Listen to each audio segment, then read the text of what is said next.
it is being uploaded as we speak. So after this class is done, it is online. All right. So double checking, it is recording, the audio part is working, and now we are on in cisp310. First thing first, pass the roll sheet again. I keep forgetting. I'll try and remind you. How can you keep forgetting on day one? It's the second class.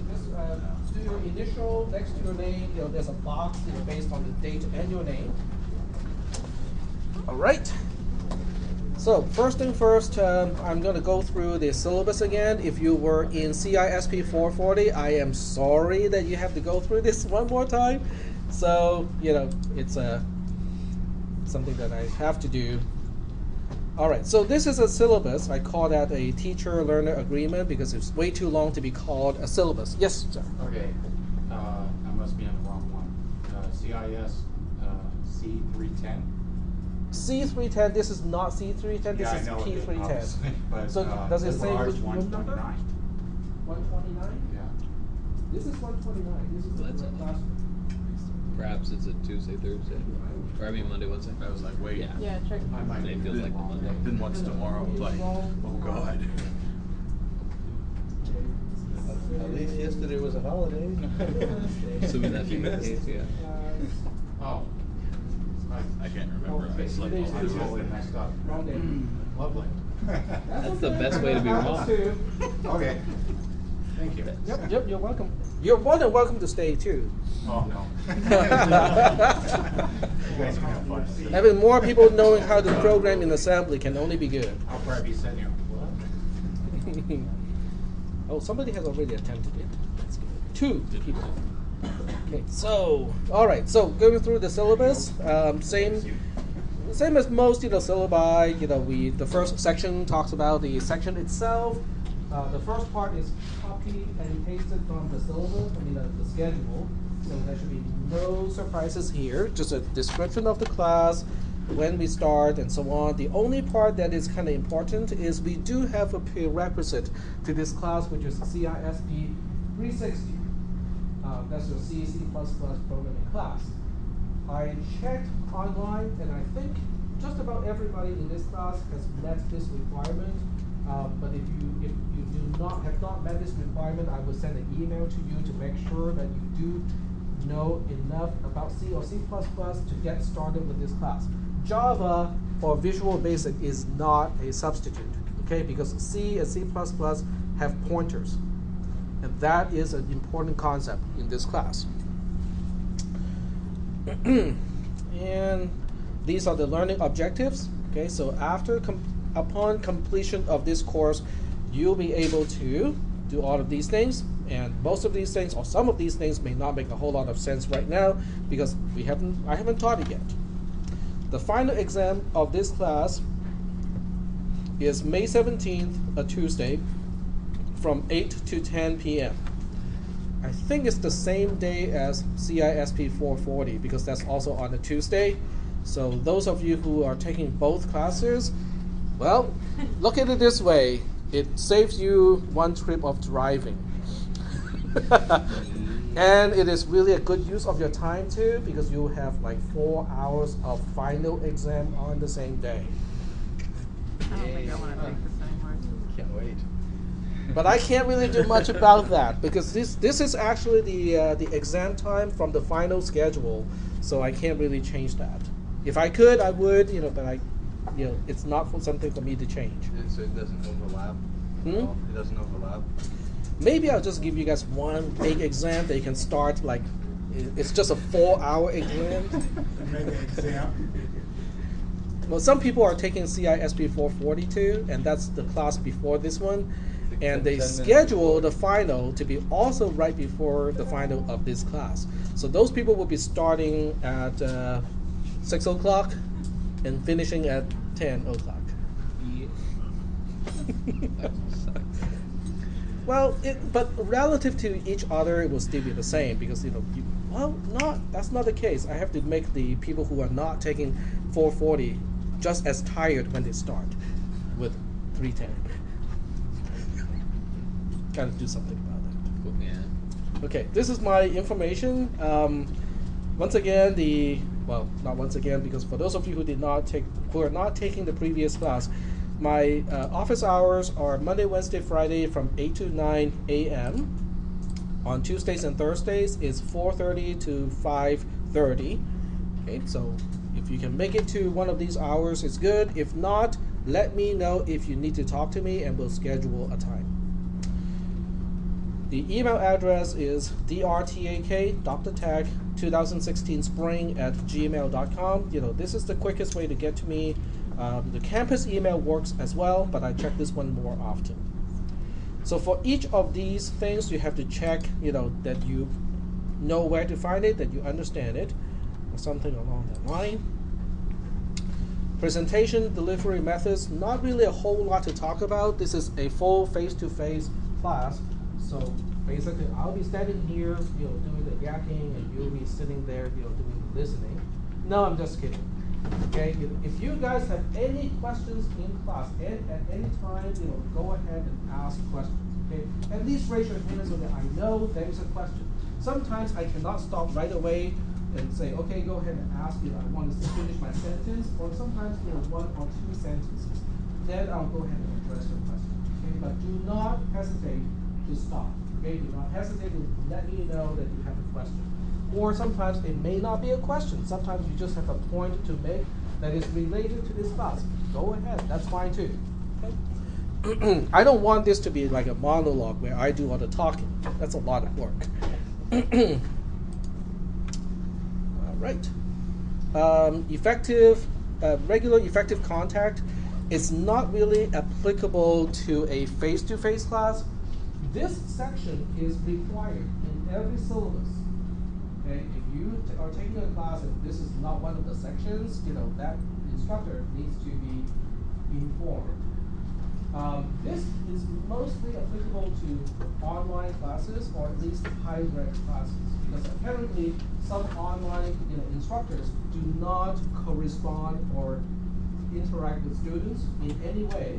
Okay, so at the beginning of the semester, there's the notice that you see that, okay, you're in this class, welcome. This is the orientation, and then all of the homework assignments, all the reading materials will be available online, and you do everything by yourself. There are deadlines and so on. You take the final exam, you're done. Okay, and you don't have to talk to the teacher. The teacher never talks to you in any way, never remind you that there's a homework assignment due next week, and so on and so forth. So this section is really here to address that problem. Okay. It doesn't happen that often with a face-to-face class, unless I decide to talk to the whiteboard and do the entire class like this, and you guys are waving, raising your hand, trying to ask questions, and I just keep doing this, talking to the whiteboard. So, any questions? Have I ever done that for people who have taken my classes? Just talk to the whiteboard the whole time? No? Okay. So I don't think this will be an issue, but in case you want to talk to me, there are several ways to talk to me. Office hours, definitely one good resource to use. You can also use forums. Okay, I have not set up any. If you guys think a forum is useful for this class, I can set it up in Moodle. In Moodle, you can also message me. Some people use that quite a bit, which is kind of handy. Email works, phone works too. That's about it. I mean, just ways to contact me. So I'm going to click yes here. I understand the policy. First day of class, if you're here, it's not an issue. If you are watching the video thinking that you're in this class, it's too late. So, accommodations. If anyone needs accommodations, you can go to the DSPS Center and get the forms necessary and give it to me. You don't have to do it during class. You can go to my office hour and just say that I need accommodations, and this is what the DSPS thinks that I need. So we can handle that out of the class, not an issue. But unless I have a form coming from the DSPS, I cannot do much about it. Excessive absences, 6% or more absences is considered excessive. Now this is just counting the unexcused absences. So later on we'll talk about what is excused. So the bottom line is, in terms of math, if you look at the lecture hours of this class, it is still a 54-hour lecture class, okay, not counting the lab component. So with that, each class basically accounts for 2.47 of the entire duration of this class. So that means the first class that someone misses is 2.47, or about 2.5%. The second class of missing 2 classes is 5%, which is still less than 6%. The third absence, the third unexcused absence, will bump it up to about 7.5%, which is more than 6%. Which basically means, everybody in this class can have up to 2 unexcused absences. Is that okay? Any questions? And no, you cannot trade unexcused absences and sell and buy those days. Nobody's laughing. You say that like that's happened to you. No, I say that because there's carbon trade, like your carbon emission trade. You can actually, trade your share of carbon emission with other companies. Yeah, but since, but they lowered those to such a Low level that it doesn't really matter so much. Well, I mean, I heard, that's what I heard. Well, I surely hope that in 200 years or so, we look back and just laugh and just say, oh, that wasn't really that big of a deal. Instead of, not being there, humanity not being there in 200 years. And the computers would look back and just laugh. It's like, I told you so. And those programs obviously should be written in assembly as well. Okay. All right. So 2 unexcused absences maximum. Okay. There we go. Moving on. What is excused? 3 main reasons. One is health, and it can only be the health of the student himself or herself if it is to be excused. I know some of you are parents. I'm one. Sometimes our kids get sick and stuff like that. It's going to be on a case-by-case basis. Okay, if it's not your own health, it's going to be on a case-by-case basis. But if it is your own health and you have a doctor's note or a nurse note, it will be excused. No questions asked once I have the paperwork. If it's related to the military training and stuff like that, it's excused. If it's jury duty, it's going to be excused. Now, regardless of whether it is excused or not, okay, if you have too many excuses, it is going to impact your understanding of the material of this class. Okay? So the idea is, don't have too many excuses. Even if it is excused, try to minimize that during the semester. Any questions about that? Okay. No questions? Late policy is there's no late policy. Homeworks have to be submitted on time. And for exams, if somebody does not show up during the time of the scheduled exam, there's no makeup, unless it is because of one of the excused reasons. Are there any questions? No? Okay. Academic dishonesty, or if you look at it from the other side, integrity. So I'm going to talk about integrity first. So to look at this is to basically say, okay, the grade, okay, this is the bottom line. The grade of a particular assessment can be a quiz, can be a homework assignment, can be an exam, okay?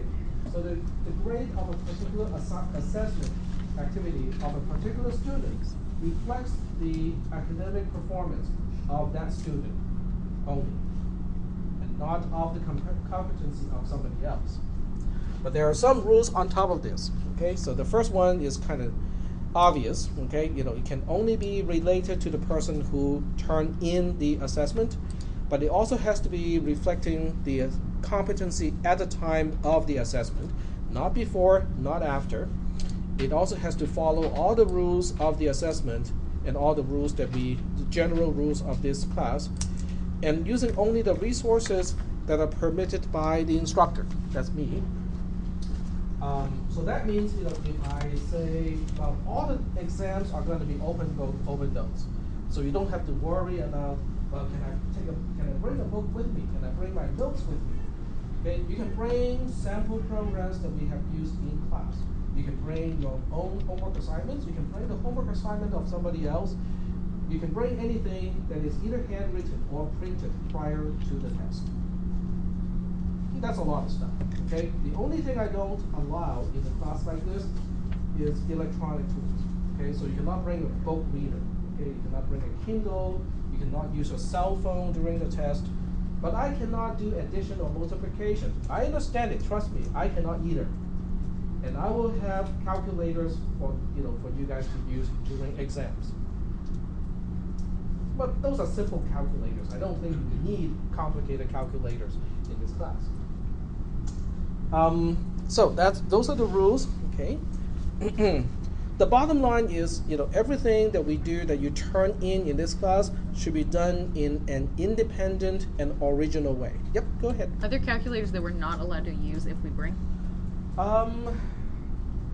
Most scientific calculators are okay with me. Okay, you can have calculators that can do base conversion, like base 16 and whatnot. That's actually okay with me.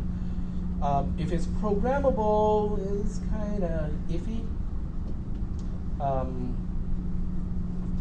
You can install apps on the phone to turn it into a calculator. That's not okay either, because you can also have other apps. The bottom line is, I want you guys to basically have the same set of tools and the same type of resources when you're taking a test. So your calculator cannot do anything other than just basic calculations.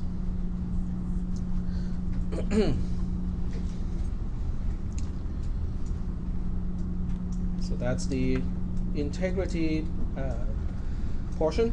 Student rights and responsibilities. This is actually more about your rights than your responsibilities, because we have been talking about your responsibilities a whole lot, but what about your rights?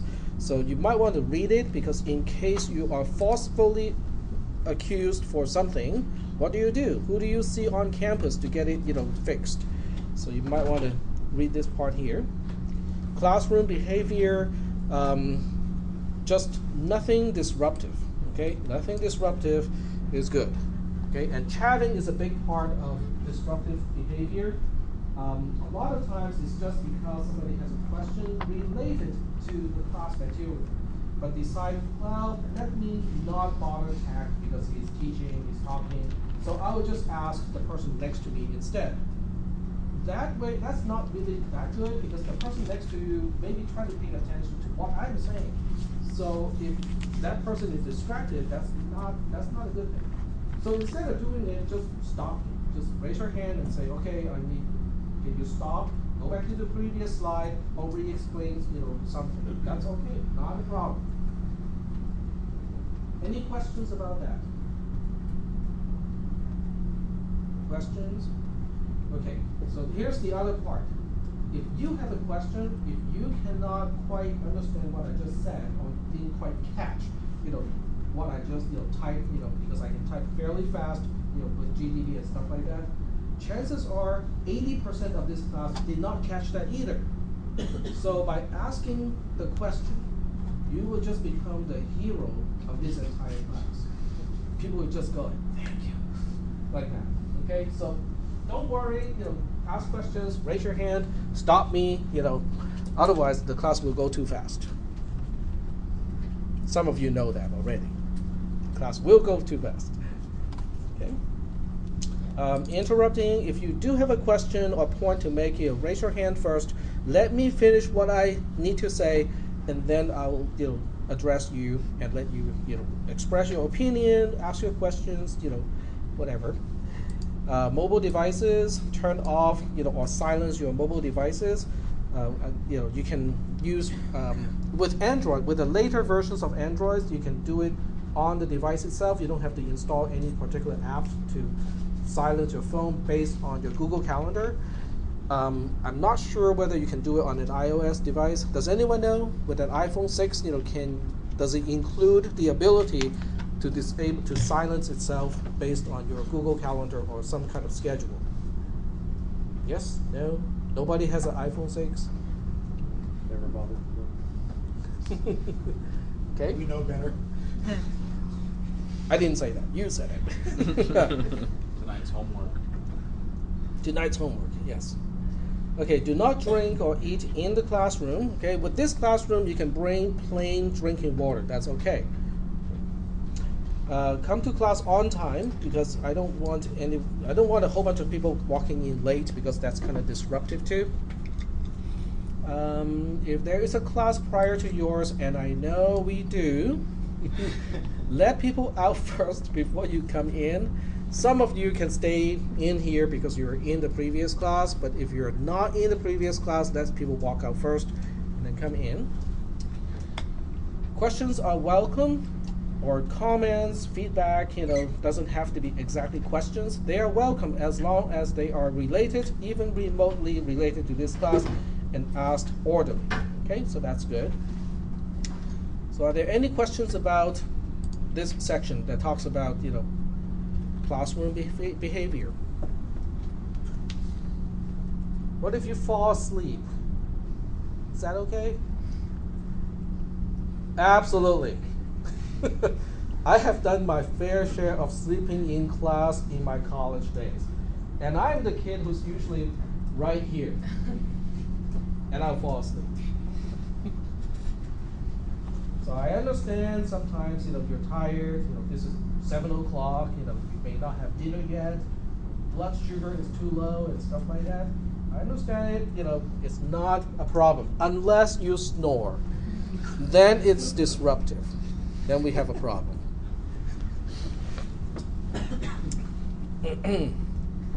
All right, moving on. How to attend lectures. Okay, this is kind of interesting. It's long, you can read it or you can just leave it as is. But I do want to point out one thing that makes this class a little bit different from your other classes. I do screen recording. Okay, I try my best to screen record all my lectures. So that will record everything that you see on the projector as well as my voice.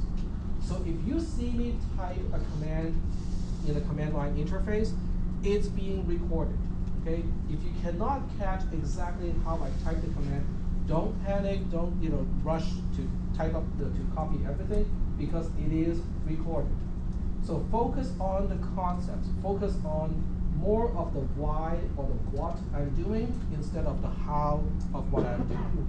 Because the how, you can just go back to the video and just replay it. Okay? Another trick is for you guys to write down the approximate time when I talk about something.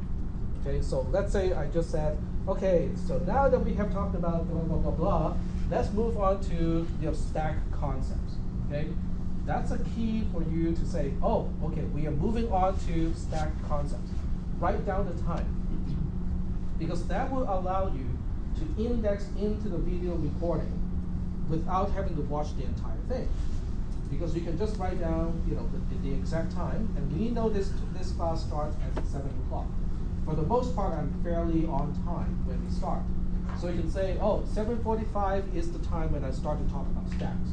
And you want to review something, you missed something that I said in class, you go back to the YouTube recording, and you know that it's going to be 45 minutes into the recording. You don't have to watch the first 45 minutes. So keeping track of the time index is going to be helpful. It doesn't take you much time. You just write down 7:45, stack, that's it. So that's the only part that is different about this class than your other classes. Yep. I have a question. Do you have monetization on your YouTube? Nope. Probably get a lot of students watching. Get a few dollars. It's here not and there. really that many. It's just because I have a lot of recordings and I have, but each class is not really that much. Well, besides, I'm paid to do this, right? Yeah. I mean, I don't need to monetize any further.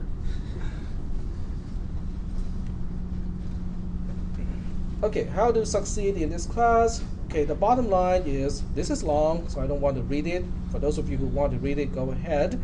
So the bottom line is, I don't test whether you can memorize something or not, okay? Because the exams are open book, open notes. For your homework assignments, there are no restrictions either. I don't say, okay, you have to do this without using the internet. No, you can just use all the resources that you can use for your homework assignments, for your exams. You cannot use electronic tools, but nonetheless, you can bring anything that's printed or handwritten prior to the test. So what am I really testing? Concepts, okay? But with concepts, there are two sides, okay? The first side is, do you understand the concepts? Okay? Well, can I see whether you understand the concept or not? It's not something that I can see, it's not something that you can write to make me say, oh, okay, tech, I can show you that I understand this concept. So what I will be testing is whether you can apply the concepts that you're supposed to have understood in this class. Okay? So it's all about application of the concepts in this class.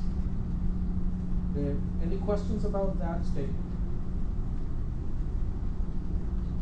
No questions? Okay.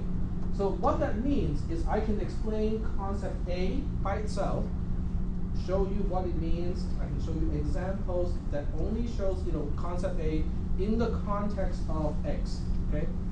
I can show you concept B in the context of Y.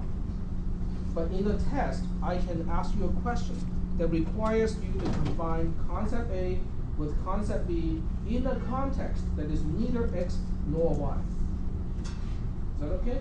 Do you guys understand what I just said? Here. Algebra. I can show you that addition is commutative.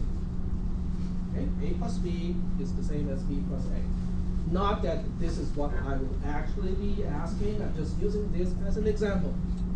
I can show you distributive property. I can say A times B plus C is the same thing as AB plus AC. Okay? Two concepts. Concept A, concept B. This is context X, this is context Y. So in the exam, I might ask you to solve an equation, and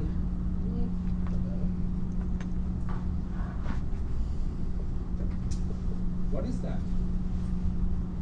Distribute. Okay. Okay, I want you to show that this is the same as y squared plus 2xy plus x squared. Okay? We know that it is, okay? But how do you use these rules to show me that? That's the kind of thing. Because this will have to combine concept A and concept B. And yet the context is not simple as this context or this context. Okay?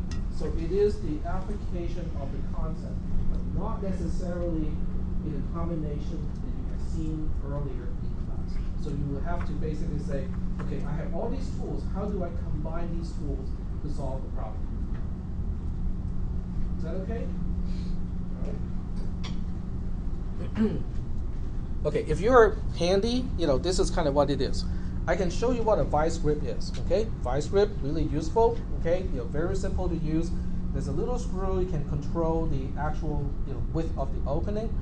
And if you have the right opening, you can tighten the whole thing and it locks, right?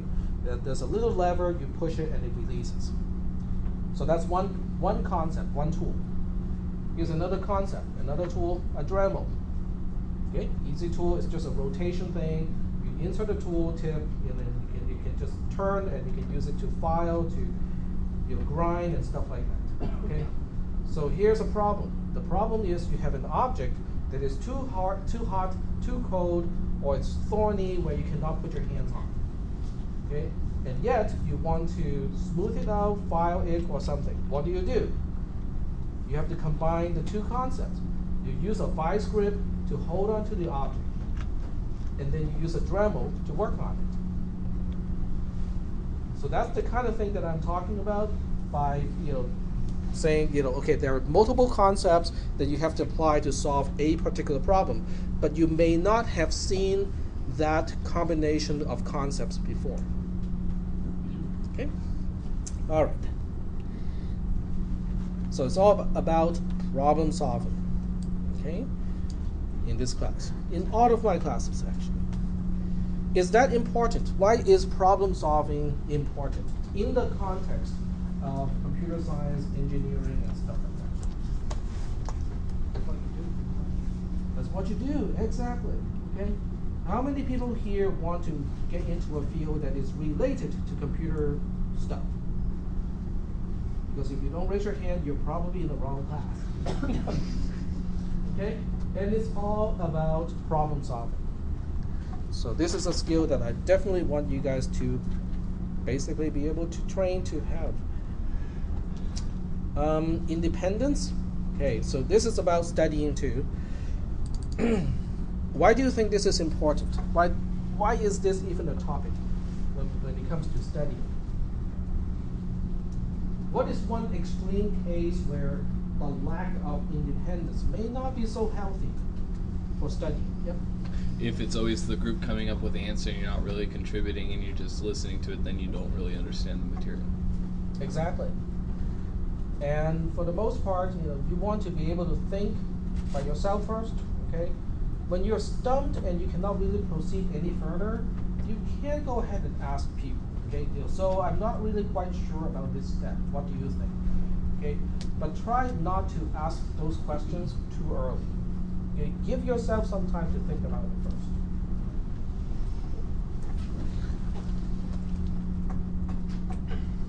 So there's a whole lot of stuff that I have written here. You can go ahead and read it.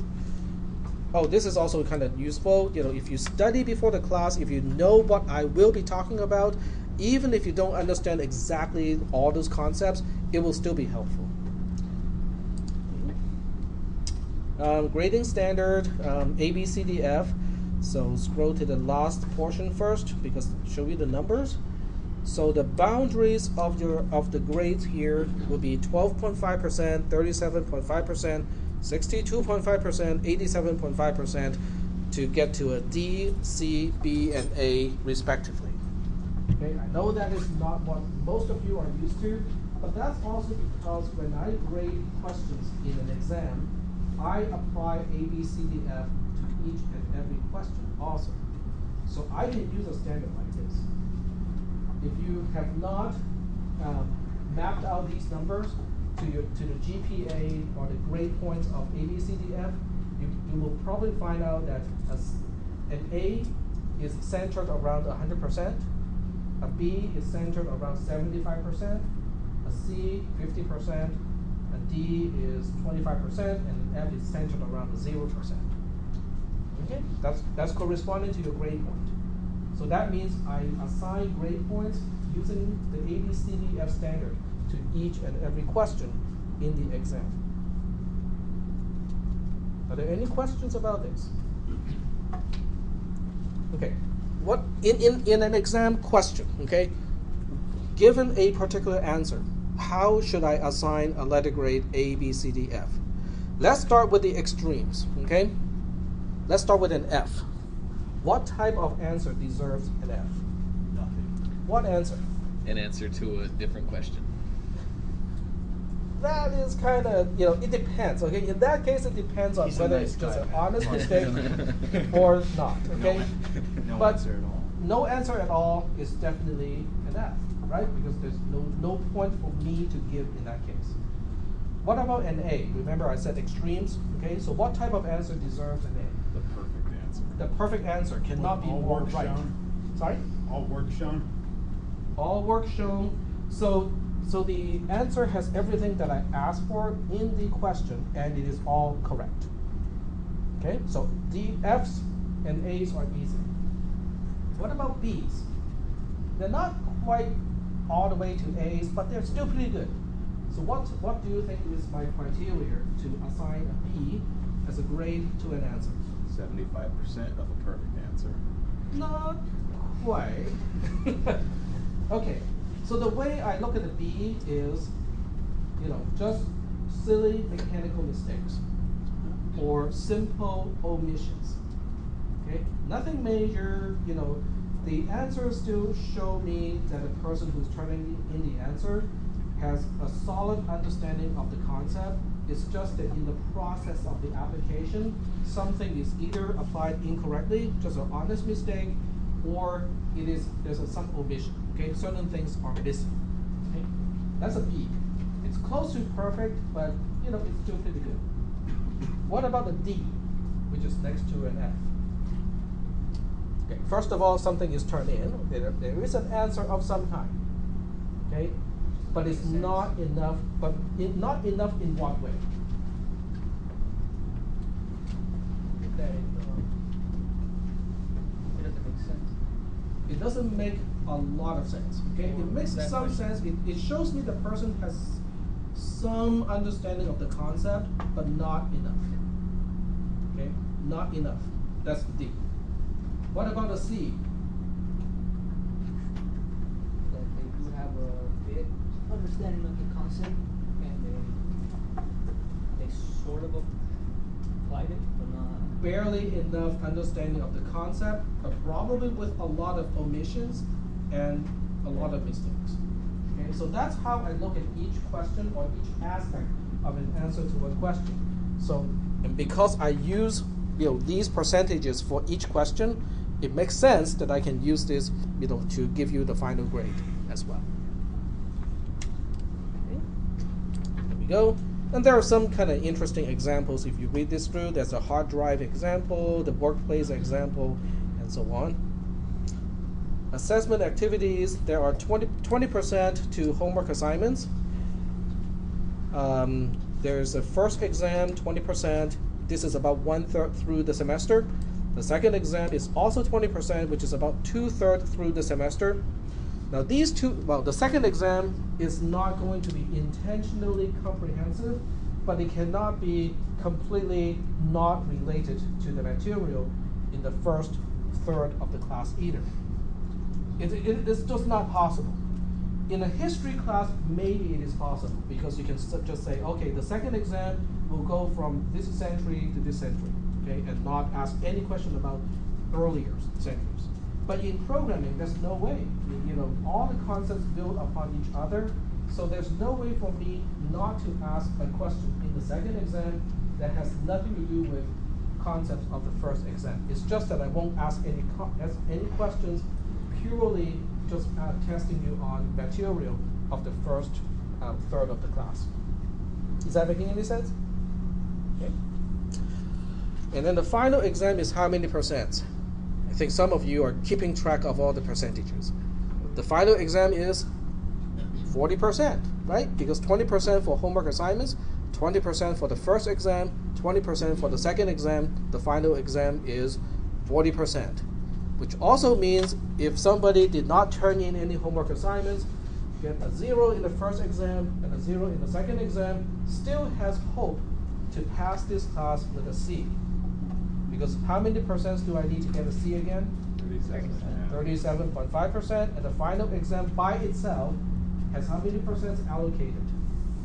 40%. So if someone A's the final exam, that person is going to pass the class. Wow. It is not a challenge. Do not interpret this as a challenge and say that nobody has done it before, I am going to be the first one.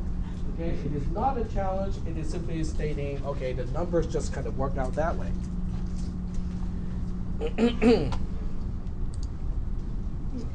I have seen people with vast improvement over the exams, okay? That I have seen, okay? But I don't think that was intentional. It's not like, yeah, I'm just gonna ace the last one and be done with it. This is the tentative schedule of all the topics, okay? Just a general idea of how much time I need to spend on each topic. And that's it. That's the syllabus. So you have to, basically, answer all of these questions. Make sure you submit all the questions. Make sure that they're all answered. Submit all and finish. This will open up the rest of the class to you. All right. What if you're not in the class already? What if you're on waitlist? Well, you can add yourself to this class. Okay, so I'll show you how to add yourself to the class. Is this incognito? Nope, that's not. This is actually me as instructor.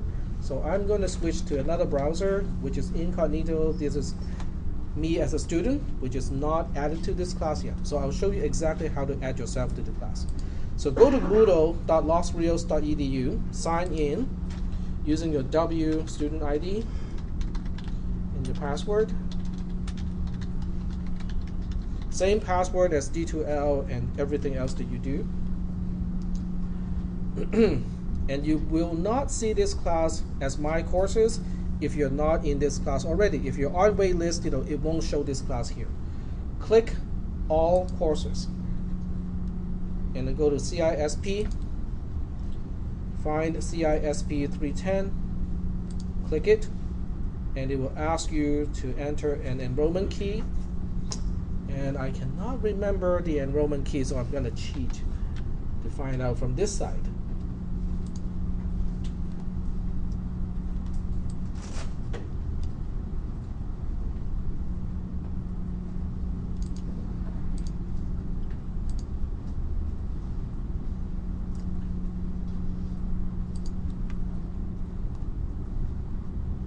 The enrollment key is ASM, all lowercase. So if you're on waitlist at this point, I want you to self-enroll in this class, because only this way you can get material for this class and do all the homework assignments. I do not want anyone to have any excuses of not being able to work on the homework assignments. So if you're on waitlist, add yourself to Moodle. Okay, it doesn't really add you to the roster. Okay, but it will give you access to all the material, the homework, and stuff like that, so that when we talk about homework assignments, you will be able to do it. Any questions? Any questions? Anything I can answer? Same thing. If you're not on the wait list, you can still do this. Just go to the website, and remember, lowercase ASM is the enrollment key to this class. Yep, go ahead. Did the worksheet memory get passed forward? I do not know. Oh, Lost track. that's a good idea, keeping track of the enrollment. I mean, the worksheet. No? So did we miss the whole section? Okay, so getting back to here, ASM, and you just click Enroll Me, and it will get you into Moodle. This doesn't mean that you're in the class. It simply means you have access to the class material. Okay, any questions up to this point? Questions? All right. So we'll start off this class with a debtor and number representation. And it says it's not available because I have not finished. I'm not finished with the syllabus because I was doing that with the other account. So I'm going to do this because I want to show you what you would see as a student. So, temp quiz. This should be rather quick.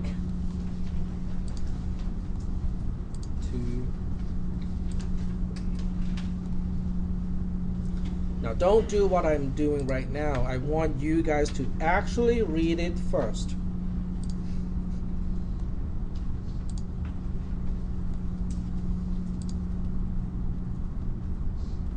I really need to randomize these answers. Next semester. Nah, I can do it now.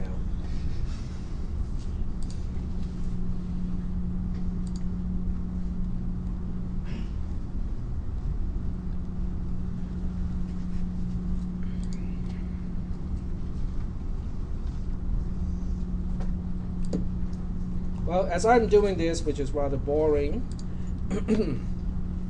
one thing that you want to focus in this class and any other programming classes is to focus on, there are three types of questions, okay? The first type of question is how. How do you do something? That's the kind of thing that you learn from YouTube, okay? The next one is what? What did I just do? Okay, these are the steps that I do, but what does it actually do? Well, that's your homework, okay? Turn it in and you're done. No. But what exactly is it? Okay, that's the second question. And then the most important question, which unfortunately a lot of people do not ask and a lot of instructors do not teach, is why. Why, okay? The why part is the most important part, okay? I will try my best to explain the why of every topic that we talk about in this class and also all of my other classes. But if you ever have a question of why are we going through this boring stuff, this doesn't seem to relate to programming or what I want to do, you want to ask those questions. Because understanding the why is really, really important. Okay, so now that this is done, I now should have access to the other sections. Okay. Did I forget to click something? Must have. It says it's in progress. Okay, I didn't submit all and finish. That's all. Okay, so finish attempt. It shows all the questions are answered. Submit all and finish. There we go. So now, if I go back to the class website, this is now open because it's now a hyperlink. Okay. Now, I want you guys to read ahead of me because even people on waitlist or even not on the waitlist now have access to the class material. I want everybody to read a little bit ahead of me on Thursday. Okay, today obviously is not a good example because knowing what I will be talking about is going to be helpful. This is new. This is something that I just added. Okay, why do you want to take this class? Other than, well, it is on my list of classes to take to get my computer science transfer degree. Why else do you want to take this class? This is the holy grail of programming. Assembly language programming? Well, it's not quite the holy grail. It's quite the opposite.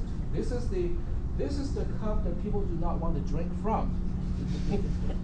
Remember Indiana Jones, the guy who looked at the shiny, cup and go like, "Hey, this guy has got the most bling. Has got to be the holy grail." Not wise, right? Okay. So why do I say this is the cup that people do not want to drink from? It's poison to some people. Well, I was just about to click that. Okay, serious hacking. All right, let's click that and find out what I mean by serious hacking. This is actually pretty cool. Okay. This is a hyperlink. If you want to know what I am stealing from somebody else at the City College of San Francisco, click it. It's really fun. Okay, I don't want you guys to. I don't need you guys to be able to do it, but just knowing it is good. Okay, so I'm just gonna open this up. It's about exploit development. Okay, it's pending approval. I don't know exactly why. But Sam is actually a phenomenal professor at CCSF. He teaches a lot of security classes. And he does not teach programming. Okay, this class is not about assembly language programming whatsoever, his class. Okay, so he only talk about these concepts to get to hacking. Because the objective of this class, which is CNIT 127, is all about hacking. So they want to.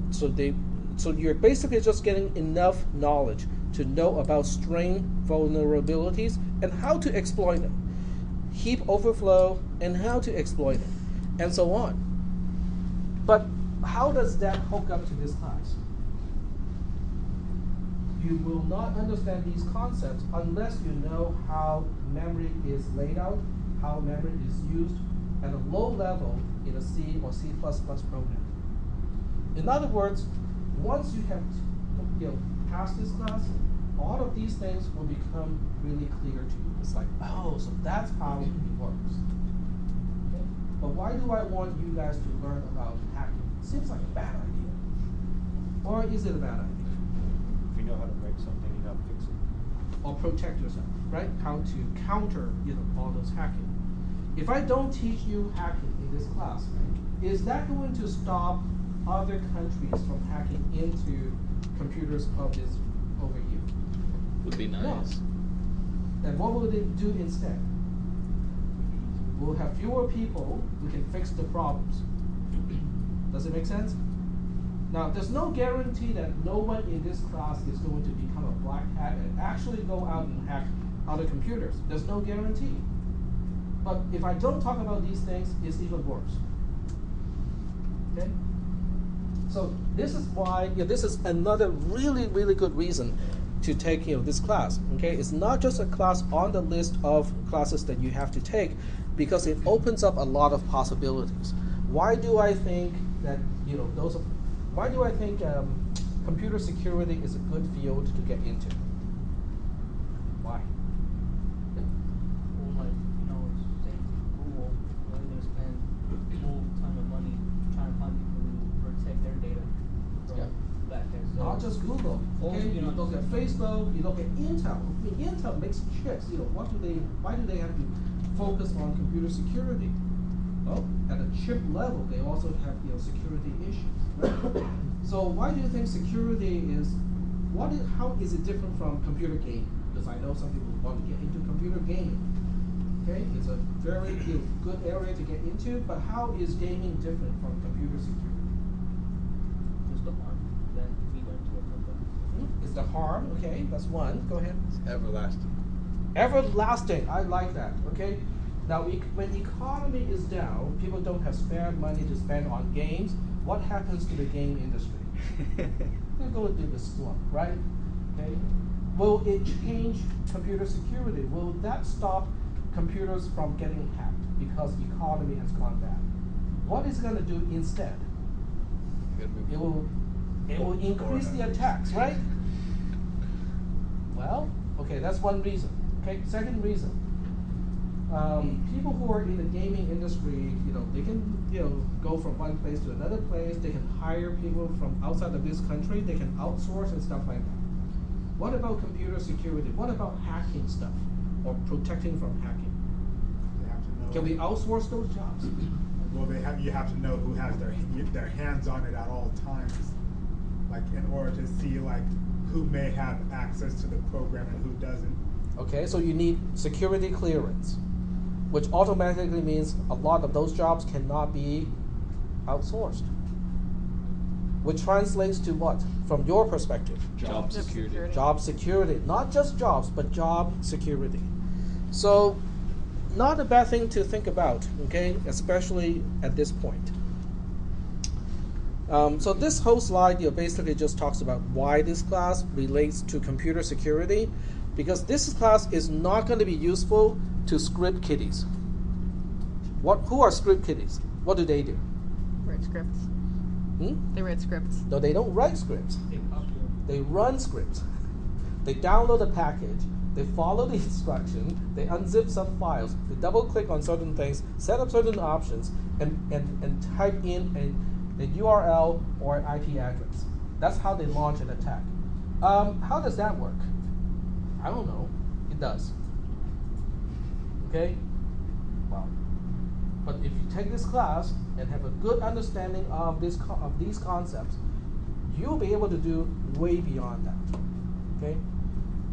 If you go back to Sam's website, I'm not sure whether he has a link here or not. Oh, he does. Okay. So he doesn't just talk about how it happens, okay, at a program level, what type of bad programming techniques will lead to problems. He talks about how to find these problems.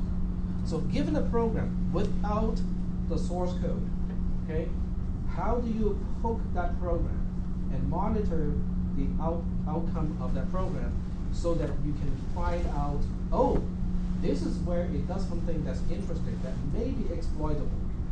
Okay, and once you find that, then what do you do to say, okay, what do I do to test whether I can actually get this program to do something that it is not supposed to?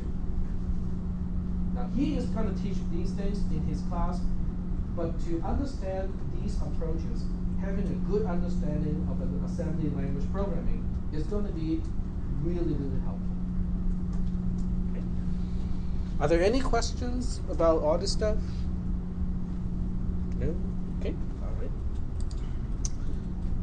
So we will probably get back to this slide from time to time because I do want to give you guys more material related to hacking. And it's okay to talk about hacking as long as we are not actually doing it to a program that is protected. Because the Digital Millennium Copyright Act, let's see, DMCA, basically says it's illegal to try to circumvent copyright mechanisms. Okay, but if I intentionally wrote a program that has a security flaw, and I teach you guys how to utilize that security flaw to make the program do something else, it's not an issue. So that's something that I might do later on in this class. All right, so getting into the actual material of this class, low-level mechanisms and representation. And this picture should give you an idea of what type of low-level stuff we are talking about. What is that? Vacuum tube. It's a vacuum tube. Very good. Okay, I think 10 years from now, nobody can name that thing, because not only do we not have light bulbs, we also will not have CFLs, compact fluorescent lights. We will only have LEDs. Okay, so these things are getting more and more ancient, and yep. Go ahead. I actually only recognize it because I used to do stage lights. Oh, interesting. Interesting. Go ahead. Is that like behind those, the old big TVs that illuminated the? That's a chapter. Yeah, the old ones. Yeah. All the computers, all the Radio, electronics, everything at that- one point, Yeah. they were all based on vacuum tubes. Okay. So here is a little bit of Fires, too. history. Vacuum tubes were used in the 1920s, and they were the main components of the computer Colossus as well as ENIAC. Okay, these are the early computers. In other words, as bulky and clunky and slow and energy hungry as they were used as basic components of computers. Okay, now how are they used? We'll talk about that later. Okay, but they were used as components. They're really ancient, not really something that you want to get into a computer these days. And then we transition into transistors.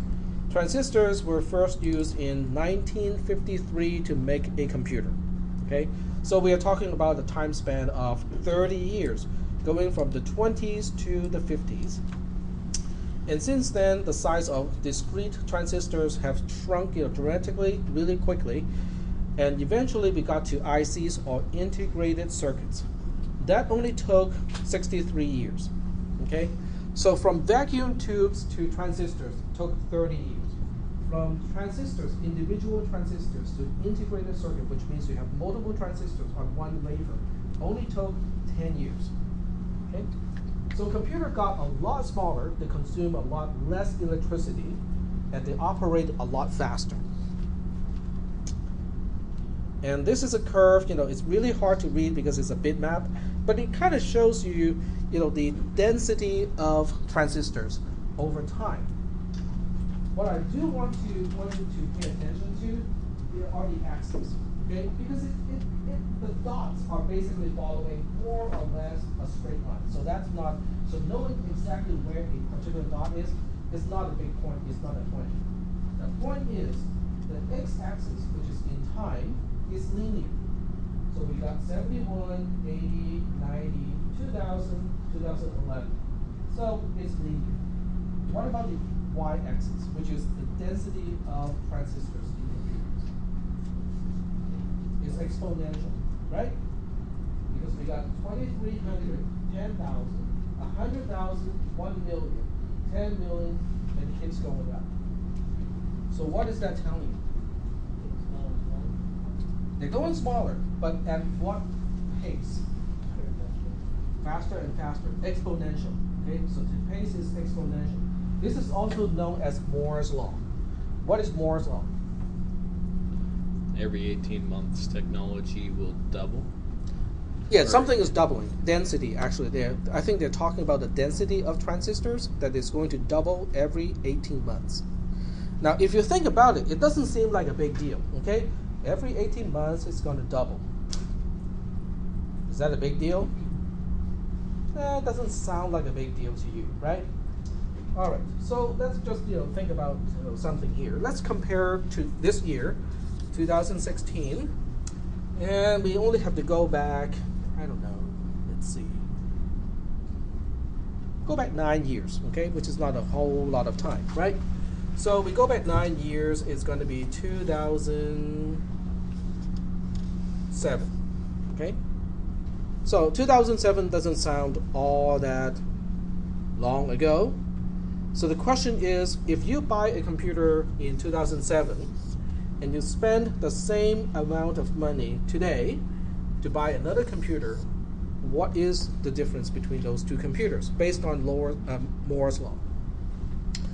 We are talking about 9 years. So in 9 years, how many 18 months do we have? Well, you divide 9 by 1.5, and then you get what? 6, right? So we have 6 18 months in 9 years. So in terms of density, what are we talking about here? 6 times? Well, remember, every 18 months it doubles. So 2 to the 6th power? Is 2 to the power of 6, which is 64. So in 9 years, okay, you buy a computer in 2007, you buy another computer for the same price today. The computer you buy today has transistors that are 64 times as dense as the computer in 2007. Why do you care about density? More compact, faster, uses less energy, okay? So it has a lot of correlation to performance. That is how fast things are going. Now the other thing you can look at, in terms of computer technology or hardware technology, is this is unlike anything that we have seen with other types of hardware. Okay, we'll just think about World War II, okay, or technology in World War II. Airplanes, okay. At the end of World War II, they started to have jets, okay. So if you look at an experimental, jet from the Germans started with jets first. So you look at that jet, which is kind of ancient, kind of clunky, kind of old, and you compare that to the top of the line fighter jet today. Okay, look at the speed. What was the speed of that jet, back in those days? Was it about half a Mach or something like that? Half the speed of sound. Sounds about right to me. Okay. What about the top speed of a fighter jet today? 2, 3 maybe, with an afterburner on. So we are looking at a performance increase of 6 volts. Over how many years? 47 all the way to 2016. We have how many years? About 70. 70 years. So in 70 years, we made enough improvements to have a 6-fold increase, a 6-fold change of quote-unquote performance. Like comparatively, automobiles haven't really improved much on Well, in 100 tanks years. have improved a lot, in terms of armor, accuracy, and stuff like that. They have improved. But what made the accuracy of tanks possible? Computers. Okay. What about computers? During the same time frame, okay, based on Moore's law, how much have computer performance changed from 1947 to 2016? We are talking about what, 70 years, right? About 70 years. So let's say it is not, let's pick 60, okay, because 60 is a number that's easier to work with. So we got 60 years. In 60 years, how many 18 months do we have? 45. 45. So what about, so based on Moore's law, what type of density change are we talking about? 2 to the 45. 2 to the power of 45. Well, okay, I cannot read binary numbers. Can someone convert this to a base 10 number? Just approximate. There's a quick way to do it. 2 to the power of 10 is approximately 1,000. This is a usual way of doing approximation. So we are talking about okay, so we have 45 here, right? So 45 means 1, 2, 3, 4. That accounts for 2 to the power of 40. Don't forget a 5. 2 to the power of 5 is what? 32. This is the factor that we are talking about. This is only 60 years, okay? Not even the actual 70 years, but I just want to show the magnitude. So this is the change in terms of density from the end of World War II to today. 32 trillion. It's quite a bit. Yeah, 32 trillion times. Okay? But in terms of jet engines and all the other types of hardware, we are looking at the most maybe 6, give it 10, 20 times. Yeah, that's Okay. what, that's something fold, like 1 trillion fold. Yeah, 32 trillion fold in terms of density change. And density is pretty much proportional to performance, speed, and also power efficiency. Okay? Why is that significant? What is the big deal here? This is a whole lot of numbers, a whole lot of zeros, but what is so significant about this? Like pretty much like in that span of time, it took computers from like almost a conceptual phase all the way to like a household kind of deal. That's one thing. Well, we do take military technology into household. Your microwave oven is one of those. Okay, that's actually something from radars, which was a military hardware to begin with. Yep. It's just a fundamental proof of how fast it's advancing. Okay. Well, that's true as well. But it transforms other types of technology. Okay. Think about drones today. Drones is basically a computer on an airplane, on a small little airplane, right? So what if aviation technology has never progressed since the end of World War I? We'll still be flying what? Biplanes, right? But guess what? If we have computer technology, we'll still be able to turn those into drones. That was pretty funny, but It is funny, but it is very significant. This is a very interesting observation, because just let me finish this, okay? If you reverse it, okay, and you say that aviation technology has progressed even past what we have now, okay, so we are able to make even bigger and more powerful airplanes. But computer technology has not moved since the end of World War II. Will we still have drones? Do you think the B-52, which is a big, huge, monstrous bomber, okay, be able to house enough computation equipment to do what a drone can do today? Not even close. Okay? That is why computer technology, or the change of technology in computer science, is significant. Because it makes other things possible. Yep, go ahead. Alright, so does this law account for like possible diminishing returns or an eventual topping out point, or is it just like perpetual?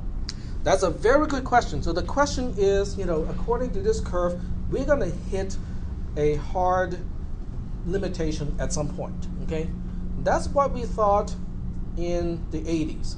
That's what we thought in the 90s. That's what we thought in 2000.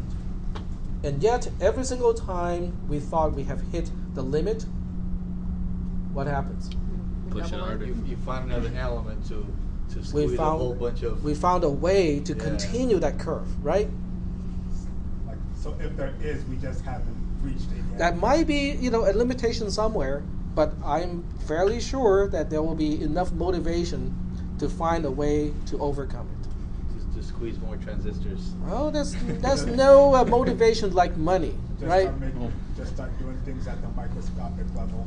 Well, I mean, if you look at Intel, why do you think Intel wants to continue to improve the design of their processors, to improve the process so that the transistor can get smaller and smaller? Why do you think Intel has to do all that? Because if they don't, a different company will do it first. Because there's AMD. Yeah, because there's AMD Right? still alive. And their heat dissipation issues. Exactly. So I'm fairly sure that they will find ways to basically continue the progress. Yep. So using Intel as an example, they have actually slowed down the size of their process, the details going down to 14 nanometer, 12, etc. They've actually slowed that. So Right.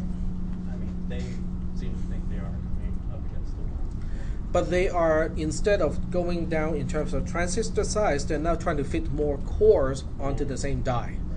So from that perspective, they're still, improving performance, just not by reducing the transistor size.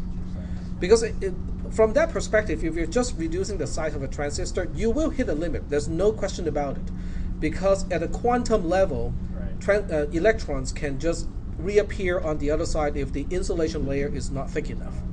So there's no way around that. I mean, it will just, it's just math and quantum physics. But they found other ways. They can now put transistors vertically instead of just flat. So I'm pretty sure they will find other ways to improve the density of transistors. It's just not by reducing the size alone. It's some other techniques. All right, so let's see, what time is it? It's 13, so I better talk about the homework assignment first. Homework again. No, I take it back. I'll talk about the, I'll talk about the homework assignment. Because we cannot all fit in the computer lab, so I cannot do it in the computer lab. Bummer. All right, homework assignment.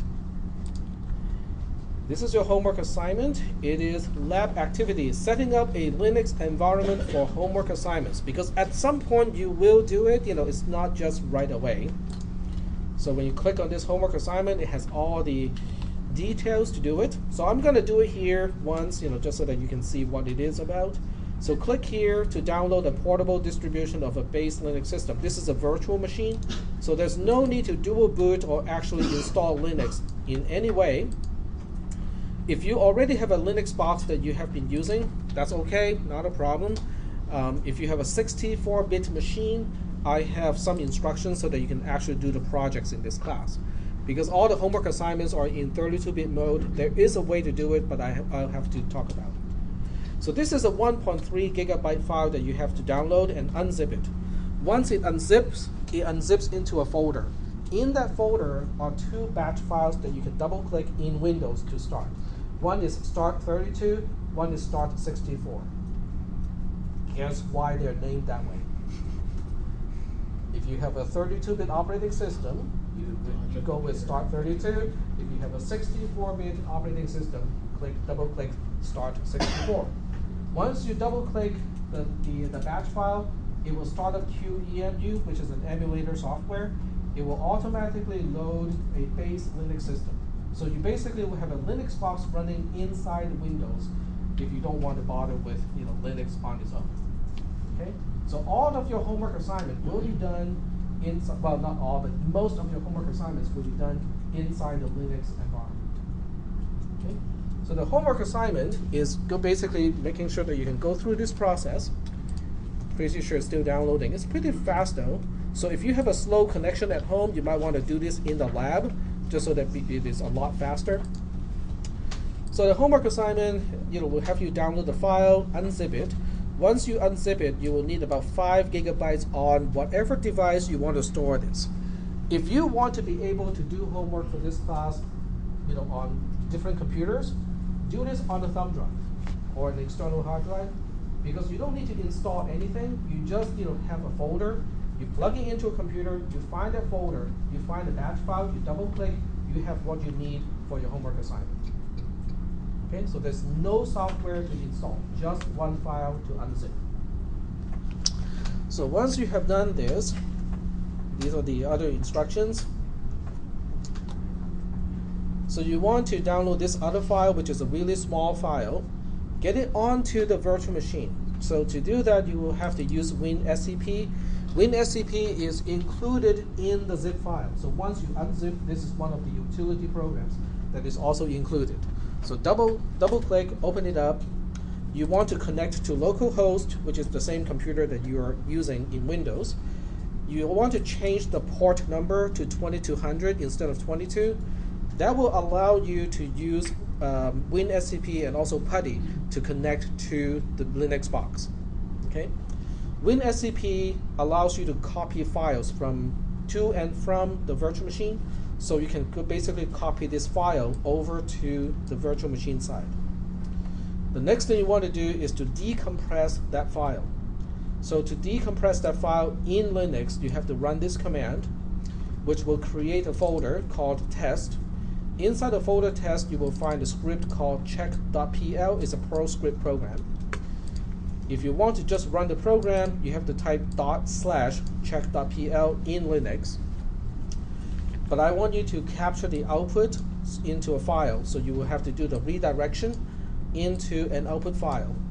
Once you're done with this step, you have to run this command to create a file to turn in into Moodle. And if you compress correctly, you will see something like this. This is a screenshot of what I saw when I ran the command. If you see something else, something that complains about, oh, there's no file to compress or no file to include in the archive file, that means you did not enter the command correctly. And then after that, you turn in the submission file. So I'm pretty sure the download is all done. Now, I know I'm using Linux right now, but for the most part, I can illustrate what you will be seeing. So let me go to a command line, go to downloads. Okay, where's that file? Linux.zip.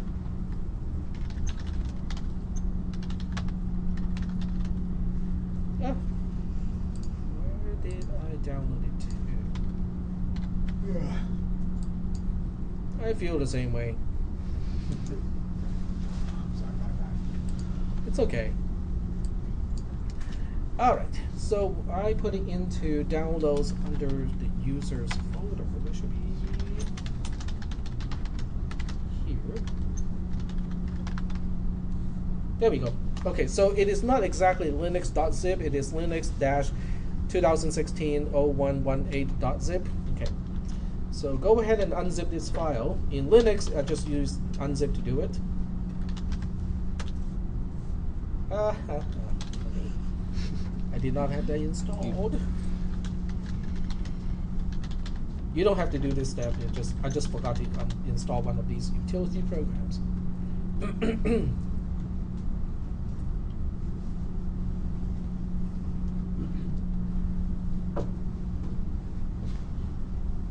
Okay, there we go. Okay, unzip. The QCOW2 file is the hard drive image file. So this is the large file. If you want to make a backup, you can easily make a backup. You can either make a backup of the entire folder, but the most important file is Debian.QCOW2 because it is representing the virtual machine's own hard drive. Okay? If you back up that one file, you can back up all of your homework assignments. So it's all done. But since this is in Linux, I am not going to use start32 or start64. Instead, there's a .sh file intended for Linux. So if you are using Linux, you can still do it, using one of the scripts. So this is what you will see when you start up the virtual machine. It's almost like a PC inside the PC because it's a virtual machine, and it starts up. If you do this in Windows, it's going to start up kind of slower. Okay, so give it some time. For me, it's all done. Okay, this is the virtual machine actually running. Okay? You can do all the stuff on the command line here, but you don't have to. So I'm going to minimize this with the virtual machine already running. I should have PuTTY installed. Yep, this is PuTTY. When you run WinSCP, it will give you an interface kind of like this. It's not exactly, but it's pretty close. So what you want to do is when it asks you to enter the host name or IP address, it is localhost, or if you want 127.0.0.1 is the same thing, but just localhost is good. The important part is port number. It is not 22, it is 2200, okay? 2200. And if you click open, it will get this warning. Click accept, and now I have a PuTTY session into the virtual machine. The default username is just user, and I think the default password is live, L-I-V-E. I could be wrong. Nope, I think it's user. Yep, it is user for the name and user for the password. So now I have one PuTTY session open. You can open up as many PuTTY sessions as you want, okay? For this particular homework assignment, I think one is good, but if you want to deal with other homework assignments, you might want to open up multiple terminals at the same time. WinSCP is kind of the same thing. I can't really illustrate WinSCP because it doesn't have a Linux version, but that one, okay, I can just kind of draw what it looks like. Okay, it's a window.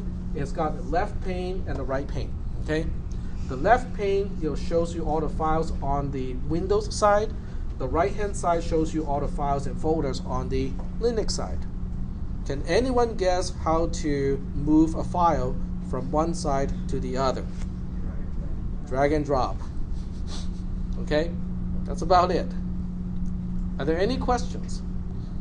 So you will have to drag a file from here to here, run the commands in PuTTY, okay, to create the actual submission file. Drag and drop back to the Windows side, log into Moodle, and then turn it in. Are there any questions about that portion? No questions? Okay, do you guys have no question or just don't know how to ask that question? Yep. So if you have a dual boot with Ubuntu or something, it's better to run that and Linux-based software? For this homework, it doesn't really matter. But when we start to actually do homework assignments, you will need to write 32-bit instructions. If you have a 64-bit Ubuntu installed, it will try to assemble to 64-bit instructions instead. So you will need to supply additional switches to the assembler and the linker to make sure that they will only crank out 32-bit So that's stuff. why you have Debian? Well, Debian and Ubuntu are close enough. I mean, they have about the same kind of packages. So by the time we do that, I can show you how to do it on your system without running a virtual machine. Okay. Any other questions? Yep. So the use of your virtual machine is only if we're like on a Windows. If we already have a Linux platform that's 32-bit, you can just use it? The answer is yes. But there are additional packages that you will have to install later on in the semester, but not right now. But if you do it this way, it will work as well because you can just install QEMU in Linux and run a 32-bit virtual machine inside the 64-bit host. Okay. So if we have Windows, should we use PuTTY or should we get a VirtualBox instead? You don't, okay. PuTTY is a terminal program. A VirtualBox is an emulator. The emulator is included in the zip file. It is called QEMU. So you don't have to install a single thing. You just double click on the batch file and everything should start normally. And PuTTY is a way for you to open up a new terminal into the virtual machine. So, you don't have to do it for this homework assignment because there's no need to open up multiple terminals. But when we get to the point where you're starting to code and you want to open up multiple terminals, then PuTTY becomes useful. WinSCP, on the other hand, is something that you need to use because you need to transfer a file from the Windows side onto the Linux side, and that's what WinSCP is for.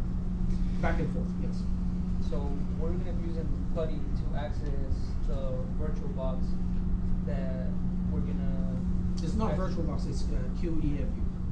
Or the virtual. The virtual machine. Yeah, virtual. Yeah.